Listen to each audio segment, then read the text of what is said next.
Many years, Ben's love for me, as well as our growing family, was expressed through spending hours in prayer for us. Ben doesn't really have a warrior-like nature if you know him, but he really fights on his knees. Ben and I used to debate the utility of theology when we were dating. I'm a very practical and action-oriented person, and I never saw the point of bookish theology. Why waste time on tomes of theology, I reasoned. Let's just get to the point where we behave like Christians and the rubber meets the road. But Ben disagreed. He said good theology, knowing God rightly, is paramount. For how we see God determines how we see ourselves and how we live.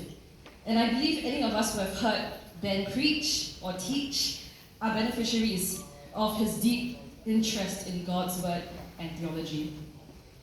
So Ben and I speak very different love languages. His love language is acts of service. So a typical extended family Christmas celebration would have him cooking ribeye steak, taking photographs for all the family, be the piano accompanist for all the carols, and after all that exhausting activity, he would stay up after everyone is asleep to edit the photographs and then send them out before the clock strikes midnight. On the other hand, my love language is words of affirmation. Hence, I'm here. And hence, Ben, when you speak later, remember, my love language is words of affirmation. So, at our wedding dinner, I was really looking forward to the best man's and, bridesmaids' speeches.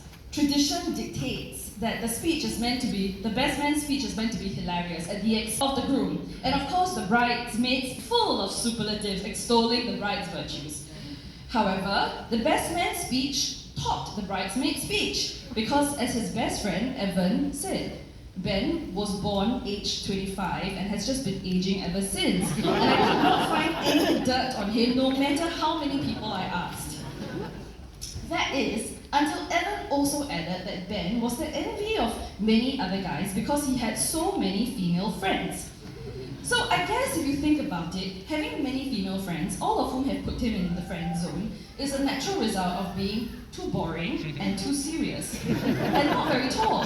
Seriously, boring and serious and non-judgmental is exactly why Ben is such a safe person. And it's that sense of safety that people feel around him that make him extremely relatable and pastoral. This is where I speak to him. Ben, you are the most tangible, physical reminder that God must love me because He gave me you.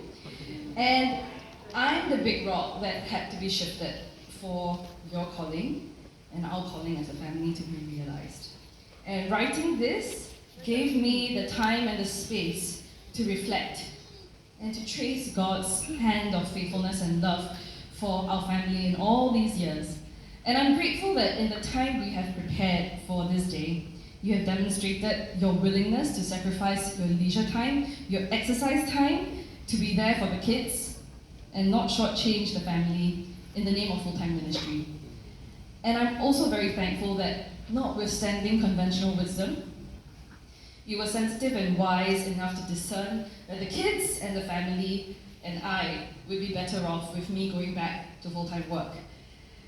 I remember you saying to me, you don't have to be like any of the pastor's wives, you can just be you.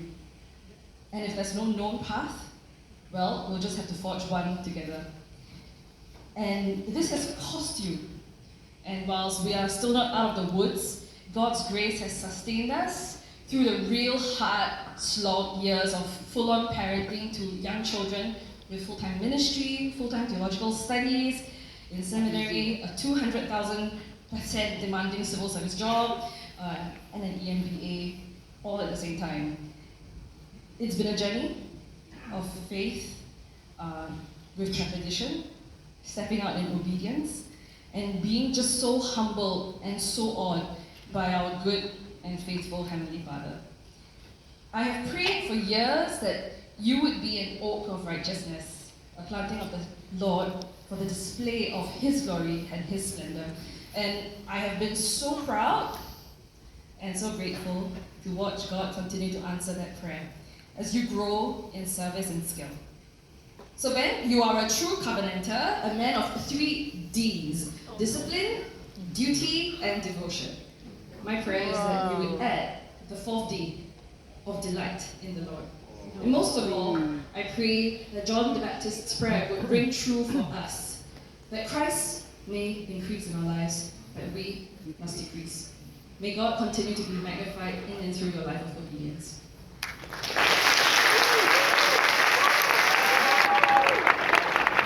Thank you, Caroline, for that wonderful speech. Next we have Mr. Lim Kok Ping, who is Nelson on